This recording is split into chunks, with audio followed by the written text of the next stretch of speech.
Fala galera ligada aqui no canal Expresso 1898. Estou aqui por um assunto muito importante nesse domingão, tá? Para falar do nosso querido Clube de Regatas Vasco da Gama e dos preparativos para 2022. Hoje vamos avaliar o que a gente já tem em mãos. Fiz uma escalação aqui, bem bacana com o que a gente já tem. E a gente vai falar também sobre a barca que partiu esse ano.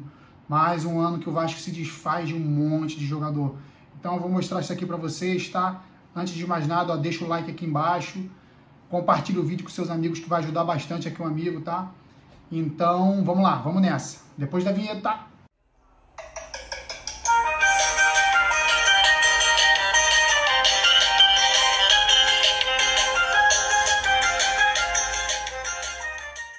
Então, galera, estou de volta.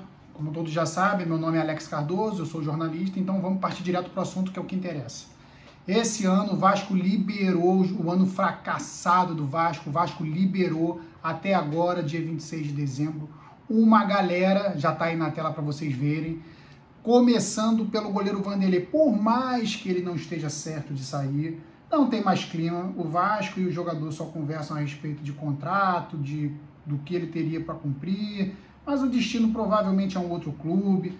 Se não acontecer dele ir para um outro clube, ele deve ficar encostado no Vasco, ele não deve voltar a jogar pelo Vasco em 2022, tá? Então, o Vanderlei eu já botei como um jogador que vai partir, por mais que não esteja oficializado ainda, ele não vai ficar, não deu certo. E a lateral direita, esse ano também foi complicada. Titularidade para o Zeca, a princípio, que ele veio como lateral esquerdo, mas ele é lateral direito, então eu já vou falar dele nessa posição. Por mais que ele tenha jogado muito tempo na lateral esquerda, também não deu certo. Então, o Zeca, mais uma contratação que não deu certo, mais uma contratação do Alexandre Pássaro, que está partindo do Vasco, que consiga sucesso em outro clube, mas aqui não deu certo. Hernando, uma tragédia, não fez um minuto sequer de um bom futebol no Vasco. Mais uma invenção do Alexandre Pássaro, que o jogador tinha 485 mil jogos por clubes grandes na Série A e jogou pela Série B, mas no Vasco não apresentou absolutamente nada. Ricardo Graça, a nossa base, formando jogadores normalmente sobem despreparados. Então, Ricardo Graça ele não saiu com a valorização que o Vasco queria, partiu para o Japão e vai jogar no Japão. Boa sorte para ele. O Michel, ele chegou a jogar, eu não sei se o Michel chegou a jogar. O Michel veio contundido, uma doideira, uma enrolação com seu empresário, veio, jogou um tempo, foi substituído, não voltou mais, não conseguiu se recuperar. Mais um encostado que veio para o Vasco e não apresentou resultado. Rômulo veio sem preparo físico, veio em baixa, por mais que já tenha uma história no Vasco, eu respeito essa história dele, em 2011 ele conquistou a Copa do Brasil para o Gigante, mas não fez um bom ano.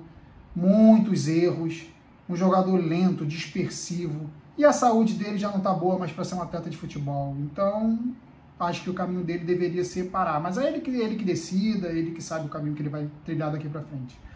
O Andrei, um dos jogadores mais contestados do Vasco nos últimos anos, talvez o jovem que tenha subido profissional, que tenha sido mais criticado, mas não teve personalidade para conseguir encarar. Pegou times muito ruins do Vasco. Mas ele também perdeu a motivação, já era um jogador desgastado e tinha que mudar de áreas mesmo. Agora deve estar sem contrato, eu acho que ele está sem contrato, não fechou com ninguém ainda. Então o Andrei também não ficou. Marquinhos Gabriel, muitos criticaram, muitos falaram mal, eu inclusive falei muito mal.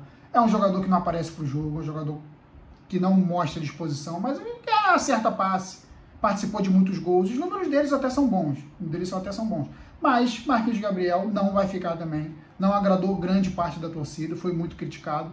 E mais um que partiu. O jogador talvez que veio com mais pompa, fez o gol contra o Flamengo, rebolou imitando Edmundo. O Morato não deu certo no Vasco. Um jogador que achava que jogava mais do que joga. Um jogador que errou muito. Um jogador que não agregou em nenhum momento na Série B para o Vasco. Então, vai buscar outros ares também, foi liberado pela diretoria do Vasco, não teve contrato renovado. Léo Jabá veio como uma aposta. Léo Jabá veio do futebol grego, do Panathinaikos, eu acho, que jogou até com o Léo Matos, se eu não me engano, acho que é o Panathinaikos. Veio se recuperando, agradeceu muito ao Vasco pela oportunidade, mas também não jogou bem.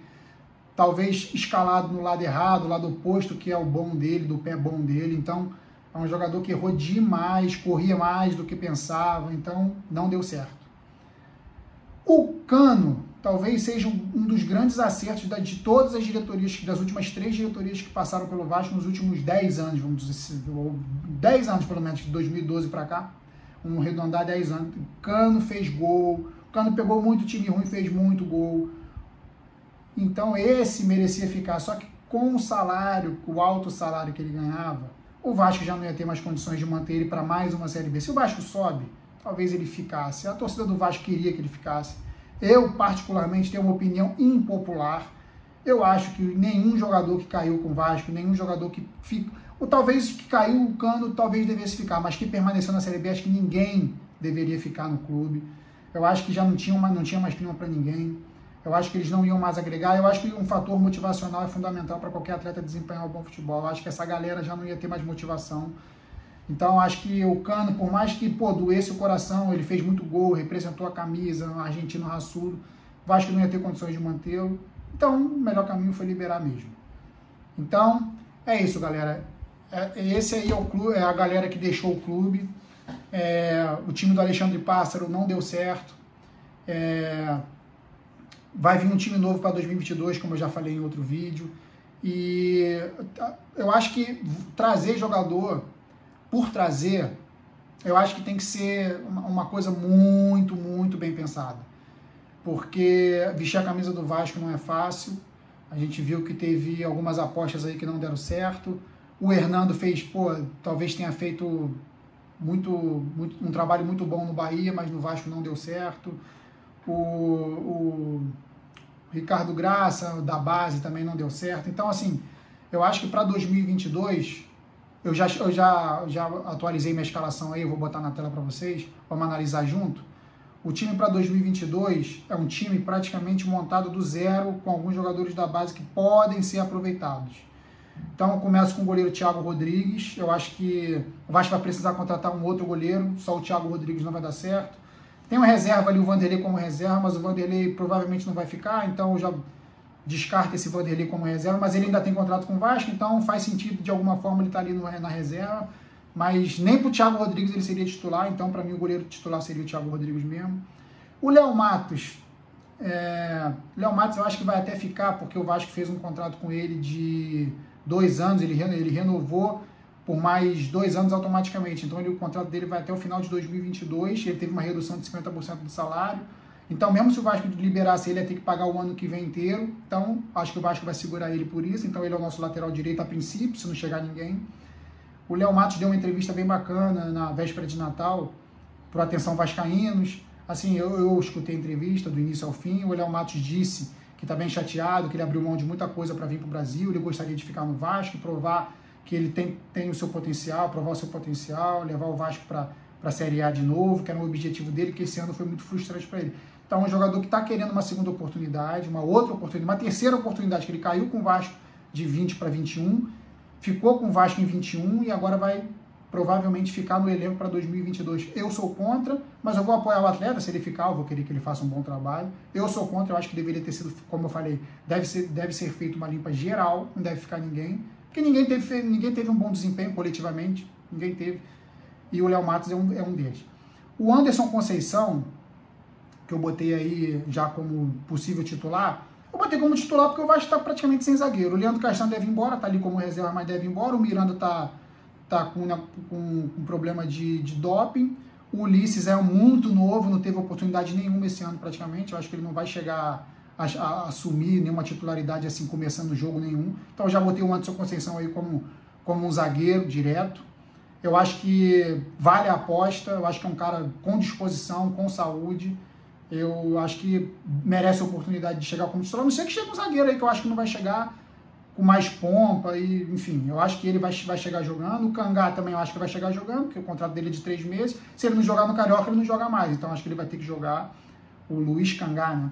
Então ele vai chegar, vai ser o parceiro do Anderson Conceição a princípio na zaga vascaína. Aqui na lateral esquerda eu botei o Riquelme, porque eu acho que o Riquelme merece essa vaga, não o Edmar. Edmar tá ali também como reserva, mas eu acho que ele merece, porque ele merece ganhar experiência, é uma joia da casa.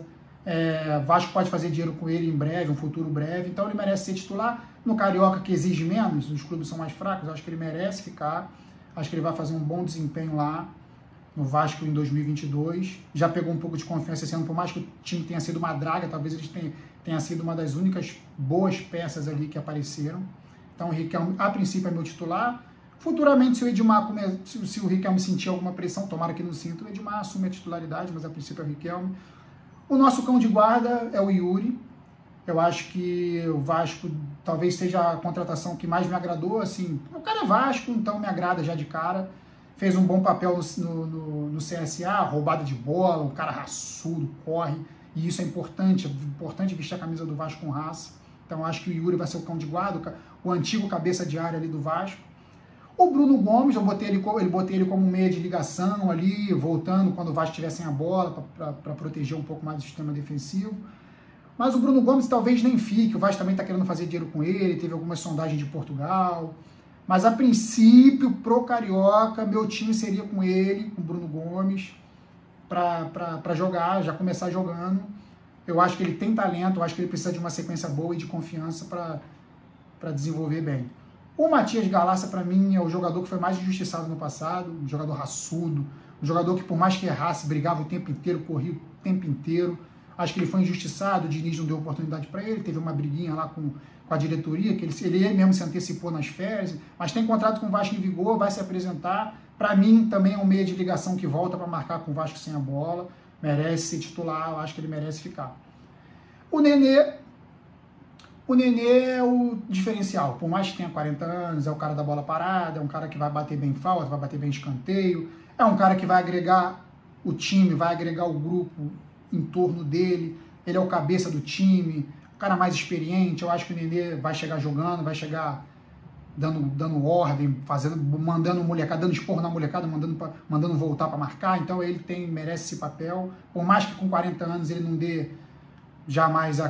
tenha mais aquele vigor e não consiga talvez jogar todos os jogos ano que vem. Eu acho que ele vai ser importante nesse papel, né, nesse papel de líder. E o Gabriel Peck, jogador contestadíssimo também, tô sendo impopular botando ele como titular, mas eu acho que, outro também que para mim foi muito injustiçado, porque pegou times horríveis do Vasco.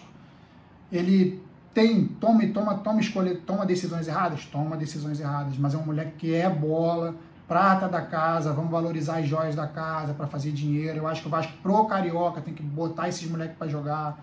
É um novo time, respirando novos ares, vamos lá, talvez ele desenvolva mais. Fez boas partidas ano passado, pena que foram poucas partidas. A maioria das partidas ele errou muito, como a maioria do elenco. O Daniel Amorim é o cara que talvez seja o cara que mais deu resultado. As poucas vezes que ele entrou, ele foi para dentro, fez gol quase do meio campo, fez gol de cabeça, entrou no final do jogo, fez gol, brigou. Para mim, merece começar como titular. Se botar o Raniel como titular, não sei, depende muito da saúde do Raniel. Não sei como é que o Raniel vai chegar. Por mais que o Vasco não tenha divulgado, mas o Daniel Amorim merece ser o titular. Então é isso, galera. Assim, eu acho que o Vasco está correndo atrás de um nome de peso, né? Eu acho que o Diego Souza é o grande nome que a diretoria do Vasco quer, mas depois que vazou esse contrato aí do antigo agente dele, parece que teve uma briga com o Diego Souza dispensou ele por vingança, entre aspas, liberou o contrato aí para todo mundo ver, como a gente viu, né? Parece que não pegou bem até na diretoria do Vasco, que está um pouco receosa agora a respeito das tratativas. Parece que dificilmente vai ser definido esse ano ainda, parece que vai ficar para janeiro mesmo. O Diego Souza está na Flórida. Eu torço para que ele venha, mas eu fico com o pé atrás, cara. O Diego Souza tem 36 anos, é um jogador estrela, é um jogador que não está com a forma legal. Acho que se ele vier disposto a jogar de corpo e alma, a se entregar de corpo e alma para uma Série B e ficar sem exigências, chegar sem exigências e não querer ser o estrela, porque já tem o Nenê ali, não querer ser a estrelinha. E o Vasco tem que amarrar muito bem esse contrato, o contrato tem que ser de 1 ano. Caso o Vasco suba, ele tem um desempenho legal, razoável, ajudando o clube, o Vasco vai lá, renova o contrato dele automaticamente para a Série A, para ele talvez encerrar a carreira dele na Série A em 2023. Então o Diego Souza ainda é uma incógnita, vai demorar um pouquinho ainda para definir isso. Eu acredito que, como andei lendo, eu acredito que não vai ser definido em 2021 ainda, vai ser em 2022 mesmo, em janeiro. Parece que o Luiz Amarillo e o Jorge Recalde estão com problemas com seus clubes, então está difícil a liberação. O Vasco já tem, parece que acertada propostas financeiras, mas eles não conseguiram liberação dos clubes, parece que os clubes devem para ele. E o Vasco, como todos sabem, não tem condições de pagar uma rescisão de contrato, uma multa contratual para tirar os jogadores. Então, esse é um imbróglio, eu acho que vai demorar um pouquinho para anunciar mais alguém. É isso, galera. Então, vamos torcer para que o Vasco em 2022, com essas apostas aí, tenha um bom desempenho e suba, que seja em quarto, que suba para a Série A, que é o lugar onde o Vasco merece estar. E se você curtiu, gostou das escalações, da escalação do time que eu fiz para 2022, comenta aí. Se não gostou, também comenta. Dê sua sugestão aí do que você mudaria, que a gente vai debater aqui. Eu vou responder todos os comentários. Nesse início, eu acho que eu vou ter um pouco mais de tempo para fazer isso, até porque eu não tenho muitos seguidores, mas se vocês quiserem dar uma moral aí. E comenta à vontade aí a respeito de quem você achou que deveria jogar, quem não deveria, que deveria ir embora. Valeu? Fica à vontade aí. Um abraço. Não esqueça de seguir a gente lá, @expresso.1898 no Instagram. E se inscreve aí no canal, tá?